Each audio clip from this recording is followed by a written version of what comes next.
Beginners Woodworking Series 2025, Episode 2 starts right now.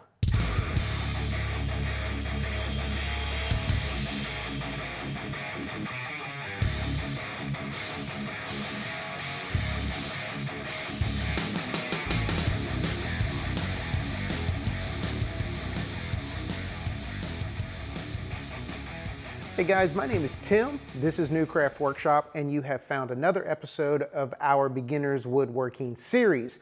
2025, we're already on Episode 2. This is a small series. We pop up every single Friday to help you guys learn to build some simple projects out in your shop that you can sell in your Etsy store or use for your own personal use.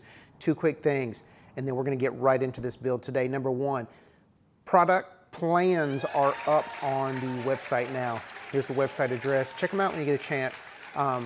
Almost everything that we are going to build this year on the Beginner Series, I will eventually have a plan up. I promise I'm working hard, guys. I have a full-time job, and I'm trying my best to get all these plans up for you guys. But right now, I think there's 5 or 6 plans up on the website, and also New Craft merchandise is now available on our website. What are you waiting for? T-shirts, hoodies, beer glasses, coffee mugs, it's all available, branded New Craft Workshop, as well as a couple items that have our slogan here on this particular series, make it your own. So that's all I got. Check out the website when you get a chance, guys. I sure would appreciate any and all support. Right into this build today. So today we're making this cool little coffee mug stand that hopefully you guys will enjoy not only the build process, but it will be something that you guys can use in your home as well.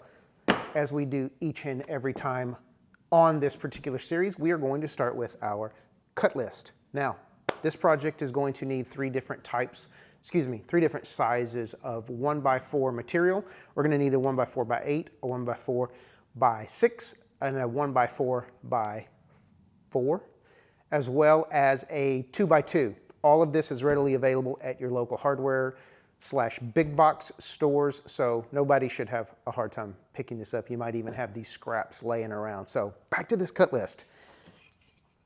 8-inch piece is technically, for those of you who don't know, a 1x8 is 3/4 by 7.5. So we're going to make this perfectly square. We're going to cut this to 7.5 inches long. So we have our bottom square. On top of that, we're going to mount our 1x6, which is 3/4 inch by 5.5. So we're going to cut this 5.5 inches long. So we have another square that's going to mount on top of our base. We have our 2x2. I have cut this to 13 inches long. This is going to form our stand where our mugs are going to hang, and our cap is a 1x4, which is 3/4 by 3.5. So we're going to cut this to 3.5 inches long. That is going to be our cap. We're going to add some hooks that, if you want to use the same hooks as me, I'll link them down below like I do every time we do one of these videos. There's always links in the description to help you guys out if you need some of the actual items like these hooks that we'll be using to hold our coffee mugs today. And that also supports our channel, just so you know. Anytime you click on those links, whether you're buying that item or not, anytime you guys can click on that link to get to Amazon, all of your purchases benefit our channel. So as always, that's greatly appreciated. So back to this. So basically, this is going to go like this. We're going to put 2 hooks up high. Going to hold 2 coffee mugs on one side, and then down below, we're going to hold our other 2 mugs on the opposite side that this is. Now, in this build process today, we switched things up this year at the beginning of this year, and we're only doing 1 project a week because I'm going to show you some extra steps. We're going to talk about sanding our projects down. We're going to talk about the finish. This actually is going to get painted today, so I will go over how I like to paint things here in the shop. But before we get started, a little disclaimer. You will see a couple things on this material as we put it together that I'm not going to show you guys because I'm trying to keep this beginner friendly, but I am making this for my mom. So all of these pieces I am going to run over my router table with a round over bit to soften up all of these edges. If you have access to a router or a router table, feel free to do the same. As always, I give you the basic blueprints here on the channel, and you are supposed to, what? That's right, make it your own. So When we start this assembly process, you will see that I have my base components as well as this rounded over, and I'm probably going to slightly round over all of these edges as well just to soften all of this material up. So first thing we need to do is we head over to our miter saw, we cut everything down to length, which as you can see has already happened. So the next step we are going to do is we are going to start this assembly process. The way this is going to go together is we are going to glue our 6-inch board to our 8-inch board. We are going to glue and screw this here, and we are going to glue our top on. Now, this is going to get screwed to the 6-inch piece only. So we're going to find the center of this board. We're going to pre-drill and countersink on the bottom, put a dab of glue on the bottom of this, and drive a screw into here and hold this in place. Then we can take this pre-assembled component, glue it to our base. That way we don't have to worry about having any screws that are going to go into this component. If you want to drive some through the bottom to hold it all together, feel free. There's no need. Once the glue dries, this is going to be plenty strong enough, and then this is simply going to get glued on top. So first things first, let's pre-drill and countersink on the bottom of this particular board right here, the 6-inch board. Let's do it. All right, so we're gonna get this assembly started, and as I told you, I rounded my stuff over before we did this, but you do you. If you have access, do it. If you don't, you could always use your sander to kind of get a little round over and soften up these edges. It's gonna change the entire look just by taking care and giving your edges some love. So, first thing we need to do, if I can find what I'm looking for, this will do. We basically just want to find the center of the back of our board. I am going to just draw a line from one corner to the other. Man, one of those days. Because our cut is perfectly square, we can use something like our square here that's got a 45 on it. We want to just draw a line from corner to opposing corner. Where those two pieces intersect, that is the center of our board. Now we are going to countersink, and then we're going to be able to drive our screw through here and attach our post from the other side. By going all the way through this, that's going to give us our center mark on the other side where the bit protrudes, and we'll be able to line this up over that, drive it in place. We could spend some more time measuring and marking exactly where the center of this is, but as you know, if you watched me before, I like to kind of eyeball a lot of stuff, and if it's a little off and it's a little wanky, then I call it rustic, and we run with that. So let's get this hole drilled in here. We're just going to simply drill right in the center of this all the way through. And hopefully this will show up on camera. There's now a hole on this side, shows us where the center is for this side. Now, one thing I do like to do on my projects, and if you're staining yours, you probably need to follow this rule as well. Try to keep your grain running in the same direction. If you're going to stain yours and you have this piece with a grain running this way and this piece with the grain running this way, it's not going to give you the look you want. It's not going to give you the best look. Keep your grain running in the same direction. This particular piece, you know, it really doesn't matter because the grain's running completely different. And then when we add our top, we want to do the same thing. Make sure that grain is also running in the same direction. All right, now this hole is drilled and we can get our post installed. I use construction screws. They're basically the same exact screws that I use when I do the outdoor projects. Those are just epoxy coated. I get these on Amazon, I'm not gonna lie. Check down below in the links, you'll see that these are about half what you're gonna pay at the big box stores. So quit wasting your money on stuff you don't need to waste your money on. So, a little bit of glue, and when I say a little bit, we're just gonna put just enough to cover the base. We don't want too much squeeze out here. If you're staining, please make sure, clean up your stain the minute that clean up your glue the minute it comes out, because if you try to scrape it, it's always going to be noticeable on your stain. So all I'm going to do here is drive this screw through here at the bottom. It's going to pop up through the top, and then I can use that to mark the center of this board. And then I can complete this by driving this screw all the way in.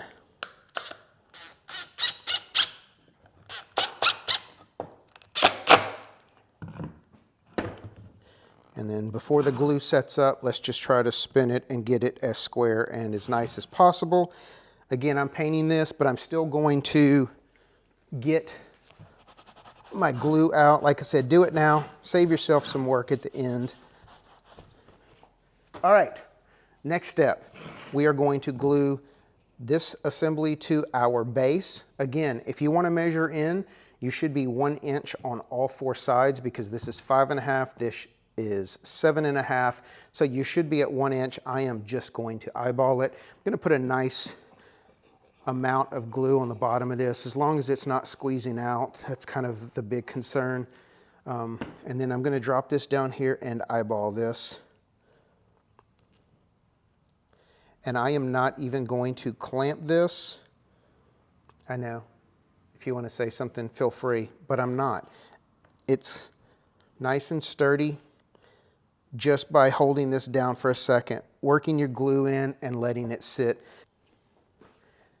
All right, and then we're going to repeat the same for the top. I'm just going to put a little bit of glue up here. Spread this around. Now, if you want to tack this in place with a brad nailer, feel free. I am not going to. I am going to put this on top. I'm crawling underneath just to kind of see how centered it is. If I'm being honest with you, that right there looks great. I'm going to put something heavy on top of this. It doesn't have to be super heavy, probably just a can of paint or stain. We're going to let this set up for a few minutes, probably an hour, and then I'll come back out here and we will start the finishing process, and then we'll get these hooks put on. So let's get after it. All right, this has set up enough for me to start the next step, which is going to be painting. Now, when you're painting your project, use an appropriate paint for the application. So just for today, I know for a fact this is going inside, so I am going to steal, and I'll pay the consequences later when she watches this video. I'm going to steal some of my wife's craft paint. This is an acrylic paint. This is absolutely perfect for projects like this that are going to be indoors.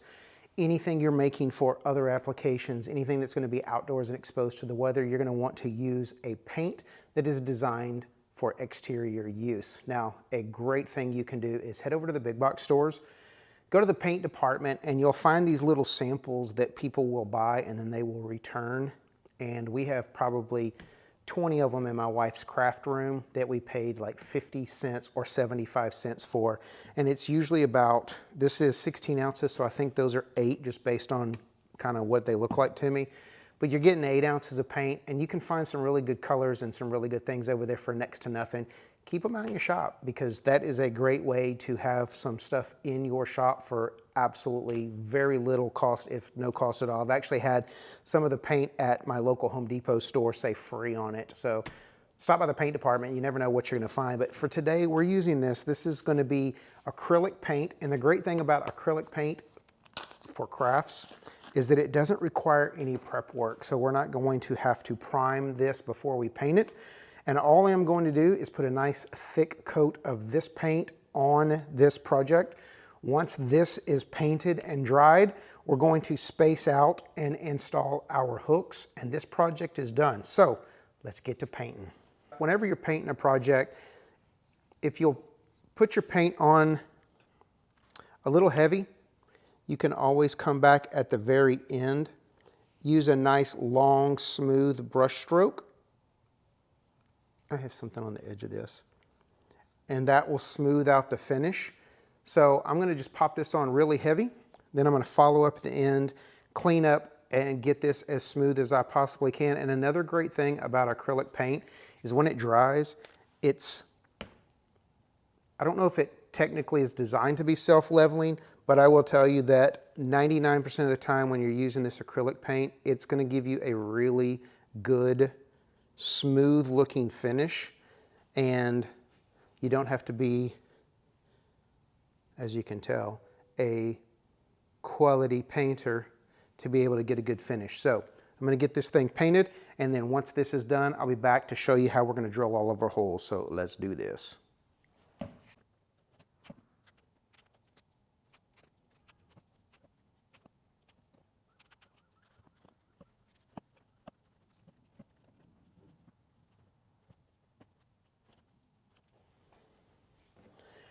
All right, so we are done painting, and yeah, I will paint the bottom because my wife gets on to me when I don't paint the bottom or stain the bottom of my projects. So I will paint the bottom once this dries and I can flip it over. But let's let this dry. I'm gonna speed this up, and through the magic of editing, as always, I'll be right back and we will get these hooks put on and wrap up this project. Catch you in a second.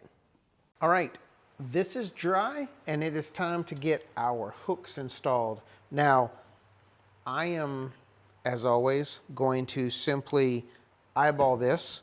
We're basically going to just come down, I don't know, about an inch on this side and the opposite side. We're going to get these things mounted, and I'm not even going to bother pre-drilling because we are using 2x2 pine, which is extremely soft and easy to get into. So all I'm going to do here is center my hook in the middle of this, get it as straight as I can, and then we're going to drive our other screw in. Now the hooks I'm using have 2 screws each, and the only thing I really do want to kind of measure out, if you want to call it that, is, sorry, I'm grabbing my screws over here, is I do want these 2 on opposing sides to be even with each other. We definitely, don't want to do this. Look, unless you want to stagger all 4 of them on the way down, and then that's on you.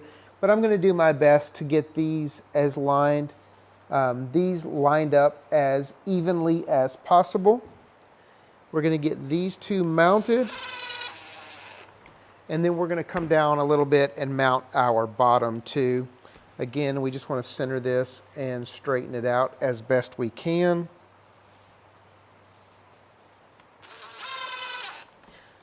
Hopefully you guys can see this, what I'm talking about centering it in this board and also making sure it's fairly straight.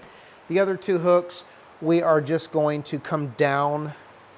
I'm not even going to bother measuring this because usually I don't on most of my builds on this channel. So we're just going to kind of come down about halfway. We just want to make sure we have enough room for our mug to hang, and then we're going to mount our second bracket right here. And again, we just want to make sure that it is nice and straight. And that's it. Coffee mug holder. As a matter of fact, hang on just a second. I've actually got a couple mugs here to show you. So we're going to hang one here and one here. This is going to hold our mugs. This is a nice little stand, like I said, that you could use for yourself, or possibly pop this up on your Etsy store if you have one. This also makes a great gift for any of the coffee lovers in your life. Now, make sure you space these according to the size of your mugs. If your mugs are larger than this, you want to make sure you have enough room. This 13-inch post in the middle is about what you're going to need for almost every normal, everyday coffee mug that you're drinking. So, drinking out of, you know what I mean. So, that's it. Build, paint, hooks. You got a great little gift and a project for yourself. So, that's all I've got for you today. As always, please go down in the comment section, leave me some comments. I appreciate each and every one of your comments. I have absolutely answered all of them still to this date, and I'm not gonna even try to tell you that I'm not happy about this, but I'm up to 15,000 subscribers almost. I'm at like 14,000 and some change, I believe, as of today. But I have answered every single one of your comments, and I plan on doing my best to continue doing so. So comment down below. If you're new to my channel, click that subscribe button, and most importantly, give me a big thumbs up for the video today. So as always, that's all I've got for you. Check out my website, check out my social media. I will follow you back if you follow me on Instagram or Facebook. Join our Facebook group. Some people have already joined. I think we're up to 40 subs on the Facebook group already, and people are posting their content and people are sharing their tips and tricks already. So get down there and join the Facebook group. All you got to do is head over to Facebook and search New Craft Workshop, just like it's spelled here on the channel on YouTube. So that's all I got for you. As always, appreciate you spending a little bit of your time with me today, and we will catch you on YouTube.